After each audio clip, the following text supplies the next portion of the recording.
I left school at 16 and I went straight into work. I went into the hospitality industry, working in bars and restaurants, and I worked my way through that. But you know, after a couple of years of doing that, I realised that wasn't the job for me. I needed to do what I wanted to do from when I was younger, which was join the fire service. Didn't enjoy it as much as I do now, because it was just you knew what was coming, you know, every day, 9 to 5, Monday to Friday, or evenings or weekends. It was just the same old thing. With this job, you don't know what's going to come around the corner. I was 30 when I joined the fire service in the end. After a couple of years of trying, I thought it would just be a case of, you know, just turn up and you just apply. But when I started, you realise there's a lot of competition to get in this job. And it took longer than I thought it would do. It motivated me because obviously when you're told you can't do something, it just spurs you on to want to do it. So I think, you know, get a couple of knockbacks and you just want to really, you know, fulfill your dream and your ambition. You just keep going and going then. So yeah, but it does, it was hard, yeah.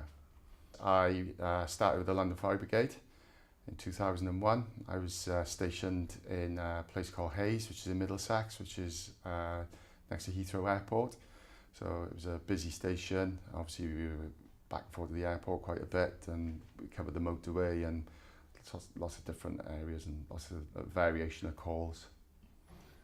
I liked it because it was busy, because it was in London, so you were often called to go into town, a lot of big jobs, lots of variation, lots of different people.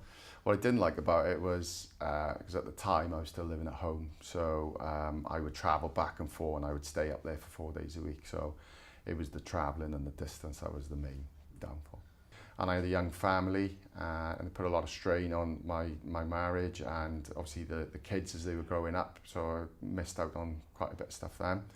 But eventually it all paid off because I'm obviously closer to home now, which, you know, the work-life balance was a lot better. I get to go home at the end of every shift, so I don't miss out on so many things like birthdays and, you know, parties and things like that. So yeah, it makes it a lot easier.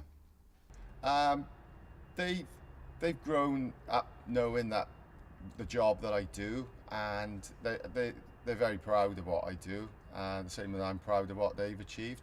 And at the end of it, it's made it all all worthwhile. The sacrifice that we made, I made, and the family made, and at the end of it, you know, it's all worked out well. So yeah, it's been worth it.